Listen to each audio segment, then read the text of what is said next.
Pakistan is back to its dirty games, and this time in Jammu and Kashmir. Pakistan is officially objecting to India resettling Kashmiri Hindu Pandits in Jammu and Kashmir. Pakistan once again interfering in India's internal affairs. We have Deputy Editor Shiva Roo to talk about it, but before that, I want to quickly cut across and listen in to what the Pakistan government spokesperson said.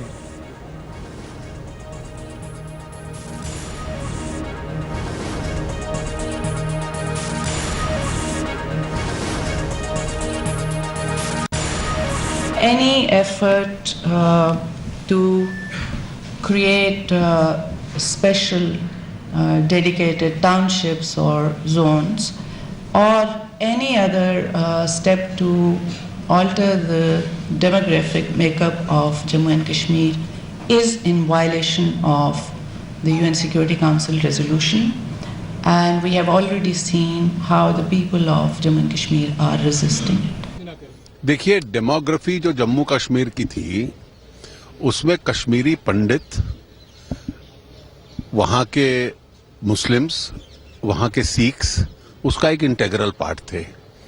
और स्वाभाविक है कि जब हम पुणे विस्थापित लोगों को वापस भेजने की कल्पना करते हैं कि लोग वापस जाएं, जो हर राजनीतिक दल का है कि जो लोग वहां से उजाड़े गए हैं वो बाहर जाएं, उसमें हर धर्म और मजहब के लोग होंगे। ये स्वाभाविक है कि कश्मीरी पंडित संख्या में ज्यादा होंगे। Pakistan deliberately talking about the demographic profile of Jammu and Kashmir, talking about separatists. With me is Deputy Editor Shiva Roo. Shiv, this is a clear example of Pakistan interfering in India's internal affairs. It's a complete lack of imagination and completely predictable on Pakistan's side. They've constantly been looking for things to actually needle India about politically and diplomatically, and I think it was only a matter of time before Pakistan actually jumped onto the issue of Kashmiri Pandits, because at this point of time, Gaurav, it is of course the most emotive issue. It's a source of some kind of friction between the ruling coalition in Jammu and Kashmir and the opposition as well. But as you obviously know, Gaurav, and you've been tracking it yourself, this comes after a list of recent provocations. We've seen ruling party members of the PMLN sharing a dais with Hafiz Saeed in Peshawar. We've seen separatists being hosted by the Pakistan ambassador, here in the national capital. We've seen several other, provocations, both diplomatic and otherwise, by Pakistan. And obviously, this is the political needle that they were looking for. And I think we shouldn't really be surprised. And I think what India has said in official reply is totally appropriate. And India once again making it very clear that at this point of time, Jammu and Kashmir, clearly integral part of India, and Pakistan has no business interfering with them, whether it's Hindu Kashmiris, Sikhs, Muslims, if they're rehabilitated. Yeah. Shiv, for the moment, many thanks for joining me. We're now shifting focus to the other big story we're tracking here on Headlines today. We're talking about Punjab's Nirbhaya. And isn't this disgraceful that there is a bus service that's run by the Punjab Chief Minister's family, and in that bus, a 14-year-old girl is molested. Her mother is molested. When they beg the driver to help them stop the bus, the driver actually increases the speed of the bus. The little girl is thrown off the bus and she dies. The mother is critical. Let's take a look at this ground report.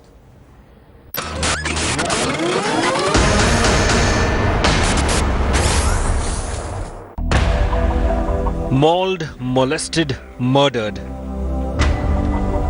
A 14-year-old girl forced to jump off a moving bus to escape sexual assault from a group of men in Punjab's Moga. The girl lost her life while saving her honor. Her mother seriously injured.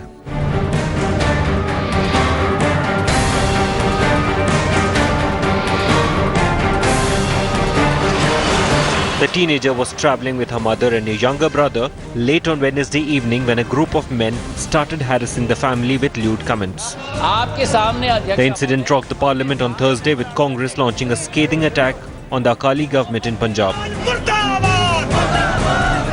Congress leaders alleged that Punjab CM Prakash Singh Badal's family owns Orbit Aviation, the company which runs the bus service, and therefore local authorities were going slow in the case. The Chief Minister of Punjab also admitted that it was a blunder on the part of his company. मैं इसको अच्छा नहीं समझता। इससे ज़्यादा क्या कर सकते हैं? कोई गलती कर ले, हिमालयन ब्लंडर है, बहुत बड़ा जुल्म है, बहुत बड़ा पाप है। आज औरतों के साथ चाहे बसों में हो, चाहे ट्रेन में हो, चाहे सड़कों में हो, चाहे घर पे या काम की जगह पे, ये जो देश में माहौल है इसको बहुत गंभीरता से सीरियसली लेना चाहिए। As the Congress upped the ante, the MHA sought a report from the Punjab government on the incident. Once the crime happens, it has to be detected and then prosecuted. But it has to be prevented at any cost. The horror of Punjab's bus attack brought back eerie memories of Nirbhaya incident in Delhi. उस परिवार को मुख्यमंत्री क्या देंगे जिसके एक बेटी मर गई, जिसकी मां को हालत है, उस परिवार को सदमे से कैसे उभारेंगे? Under fire, the Punjab police made arrests in the case. However, one of the accused is still on the run. 3 of the accused have been arrested by the police. That is the driver, the conductor and the helper. Even after Nirbhaya's brutal rape and murder, little has changed, forcing us once again to believe that India is no country for women. Bureau Report, Headlines Today.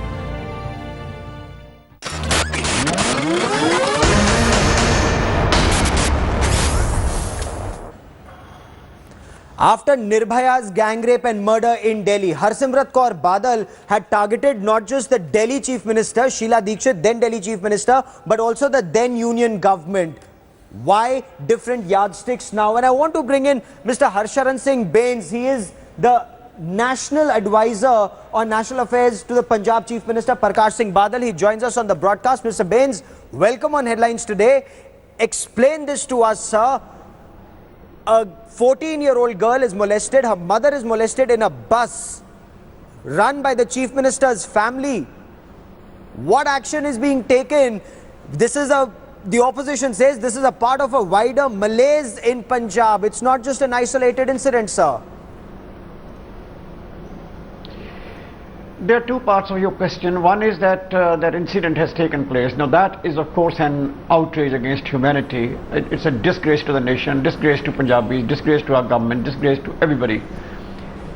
There's no way that you can take it lightly or you can try to explain it away. No way.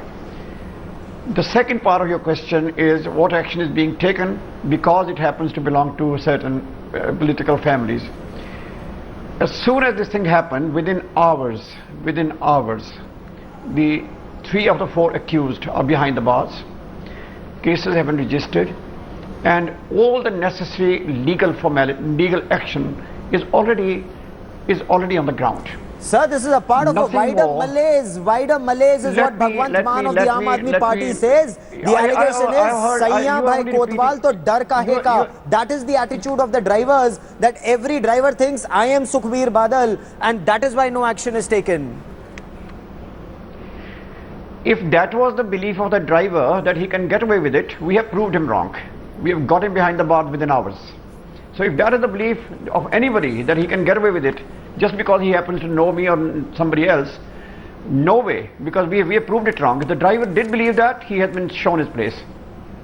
But isn't this very disgusting, Mr. Bains, that even a bus that is operated by the Chief Minister's family is not safe? Orbit services, now what your opposition is saying, they operate with impunity, no laws for Orbit because it's the Chief Minister's company, and this is what was proven once again today, that in the Chief Minister's bus, a woman and her daughter are not safe. They are molested, and the driver actually increases the speed when the mother says, stop the bus and drop me off.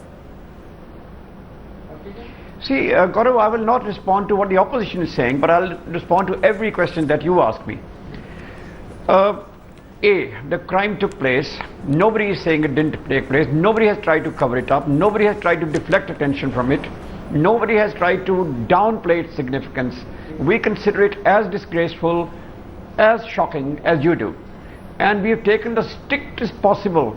Now, if that is the impression, that, people who happen to belong to it. Just let me. If you ask me a question, shouldn't the strictest possible action mean Orbit's license should be cancelled? In Delhi, when a rape took place in an Uber taxi, Uber's license was cancelled. So let Orbit's license be cancelled. We are looking at every possible legal angle of it. If there is any provision by which the company can be made accountable for what the driver did, believe me, we'll take action. Okay. Now, there are fears that there will not be an impartial inquiry into this case because it's the Chief Minister's family, the Deputy Chief Minister's family that operates this bus service. Why should there not be an independent judicial inquiry into this matter? There should be an independent judicial inquiry if the police doesn't act. We have not only acted, we have brought the DGP, the Director General of Police, to respond to everything. Now, the other thing is judicial inquiry. I mean, judicial inquiry, everybody knows that if only when the government acts slow, then of course, I mean, everybody knows that judicial inquiry, if that is the way, I mean, we have no qualms with that. Okay, you are assuring us that there will be no cover-up in this case? There will be no cover-up? Even if it's the Chief Minister's family-operated bus, there will be no cover-up, sir? The fact that the company is operated by the Chief Minister's family is known. The fact that the crime took place is known. The fact that the criminals or the accused, whoever they were, have been arrested and booked is also known. Okay, but that wider inquiry is required. Is this just a singular case or a part of a deeper malaise? For the moment, Mr. Bains, many thanks for joining me. We hope you will take action, not just in this case, but inquire into other buses. And every bus should have a CCTV camera. We'll continue to track that story very closely. For the moment, I want to take a look at some other stories that are making. I want to now focus on that issue of marital rape. Now, yesterday in Parliament, Union Minister of State for Home had said that marital rape does not apply in India because of Indian culture, religious beliefs, social issues. Women's rights groups are up in arms. They say, why not? Rape is rape. Marital rape is far more serious because the emotional implication is far more on a woman because the man she trusts has hurt her, has let her down. So what's this controversy all about? Let's take a look.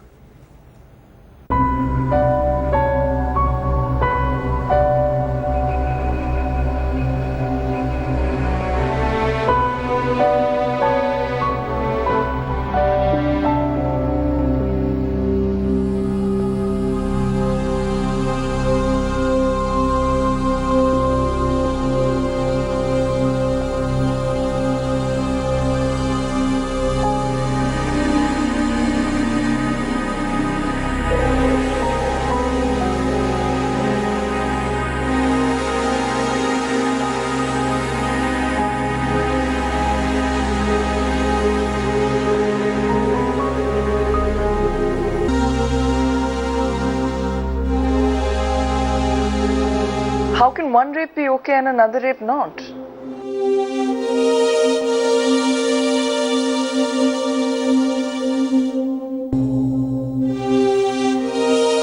Bharat की आन बान शान में हमारी बेटियों का भी योगदान है। हम इसको स्वीकार करें और उसे भी कंधे से कंधा मिला करके हम साथ लेके चले।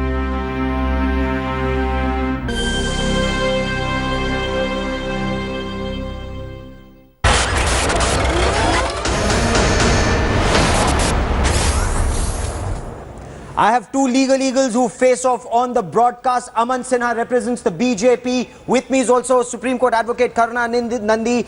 Aman Sinha, I want to come to you first. Why should it not be a rape? Why should marital rape not be considered as rape?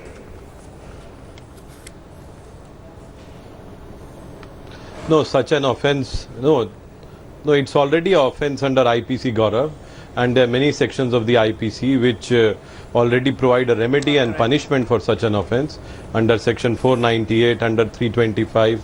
All sections relating to bodily injury would also technically apply in this case. And as far as Minister's statement is concerned, I think the moot point that he was making was that our family system, our traditional value and culture system has I'll come to the family value, culture, tradition in a moment. But Karuna Nandi says what Aman Sinha says is not correct. Why not? But as far as marital rape is concerned, 498A, Mr. Sinha, applies very specifically to dowry cruelty. When we speak of Section 375 and the right not to be raped, there is an explanation that is appended. And that explanation says that as long as you rape somebody who is your wife, and as long as she's over 15, then that is perfectly legal. This is something that the UPA government in the past has failed to amend. What we find now is a situation where we are being told, and this is why the country is up in arms, right? We are being told that there are certain rapes that are sacred And in accordance with our religion and my culture, I'm being told that these rapes are sacred, and there are other rapes, we are told, that the country should be up in arms about. Why? Explain this, Mr. Sinha. This defies logic. Which religion says you can rape? Which religion justifies or permits a man to rape if it's his wife? Who is justifying it, Gaurav? What are our religious beliefs? Your What party, is the minister your party, sir, is justifying it, and you are claiming which you are calling that marital rape I will refer you to the IPC. Look at explanation under to several section sections of the 375. IPC. Please go back and read section 498. What does it stipulate? In case of such bodily injury being caused by the husband, it already constitutes a criminal offence. Why are we Therefore, using a remedy proxies, and a sir? punishment Tomorrow I already am stands doing a provided. training of magistrates, and I am going No, to it's have a not a very, question of very difficult proxy. time Please. to explain the fact that there are other proxy, sorry. like, you know, why are we using assault? Why are we using battery? When there is a rape, let's call it a rape, and let's make sure that the person is penalized accordingly. Let's also make sure that the person who is the victim of the rape, let's also not forget that, gets the adequate support. Gets what she needs. I mean, just because she's married doesn't mean a husband can rape her. Do you buy that argument, Mr. Sinha? This is already a criminal offence under IPC. Sir, you are saying the same thing repeatedly, really. You No, know, so there what can is- be, some what is wrong? questions or No, some the question discussion that with Karunanand respect is to asking the is, quantum of punishment. What is wrong if a separate section is for that we introduced? need a larger consensus, that the not only explanation is among the taken out. society, but among the political parties also. Okay. I'm sorry, marriage I is a couldn't hear your two-way question. street, some would argue, Karuna, and I want you to respond to this. Marriage Yes. is a two-way street. It can't just be wife's will. It's a agreement between two people. So some argue that there's also something called the wifely duty. I'm playing the devil's advocate here. Okay. Is there merit in this argument? Okay, look, if you think that it is the wifely duty and the husbandly duty to engage in intercourse, that's one thing. But what if one day, like, so for instance, it's our duty to be polite to one another. It's our duty to be considerate to one another. However, if we fail to do so, and if we, I mean, even taking your argument, right? Is it okay for somebody's husband to then assault her and take away her bodily integrity against her will? Okay. You know, even if you're playing devil's advocate, that argument falls. And, you know, I think the essential principle here actually, Gaurav, is this, is that the citizens of our country, like, we can't say on the one hand you have the right to your own body and then you have the right to also somebody else's body. That just falls apart. It doesn't hold. And that's the argument, Aman Sinha, that